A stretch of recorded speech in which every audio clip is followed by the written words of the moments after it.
میری بیٹی کو جو شادی شدہ ہے جلدی بیماری ہے، ڈاکٹر نے یہ نام بتایا ہے نویرو ڈیرمیٹس۔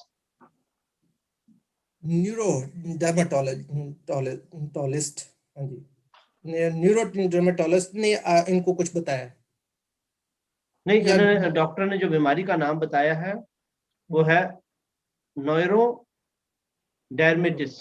نارمل ٹھیک ہے جی، جزاک اللہ آپ کا۔ بات یہ ہے جی کہ آپ کسی بھی اسکن اسپیشلسٹ کے پاس چلے جائیں، وہ آپ کو یہی تشخیص کرے گا۔ تو یہ تو ایکچولی جسم میں خشکی کی وجہ سے ہوتی ہے، اس کی کئی دفعہ پہلے بھی دعائیں بتائی ہیں، تو بار بار لوگ وہی سوال کرتے ہیں۔ یہ ڈرائنس ہے جلد میں، اسکن میں ڈرائنس ہے، اس کے لیے منی صاحب نے بھی کئی دفعہ بتایا کہ دودھ اور گھی وغیرہ کا استعمال کریں، لیکن باقی چیزیں تو جو آپ کریں، آپ نے پروگرام ہمارے سنے، اس میں سے تفصیل دیکھیں، لیکن اگر آپ کو تکلیف ہے اس قسم کی تو اللہ تعالیٰ فضل فرمائے، تو آپ نے یہ نیٹرم میں اور 6 میں لینی ہے، اور دن میں 6 دفعہ دینی بچی کو، 1 مہینہ لگاتار۔ 1 مہینے کے بعد نیٹرم میں اور 30 میں 12x میں، اور وہ بھی 1 مہینہ لگاتار دن میں 4 دفعہ۔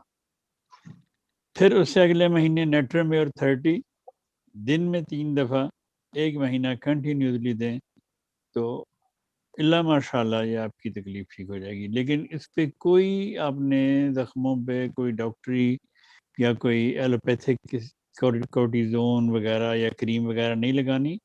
آپ اس پہ سادہ مسٹرڈ آئل لگائیں یا دیسی گھی لگائیں تاکہ وہ جگہ نرم رہے، یا عام سادہ کریم لگائیں، تو یا کیلنڈولا زالبے ملتی ہے ایک اپوتھیکے سے، کیلنڈولا کریم بھی کہتے ہیں اسے، وہ آپ لے لیں، وہ اوپر لگائیں اس کے، تاکہ وہ جگہ زیادہ خشک نہ ہو۔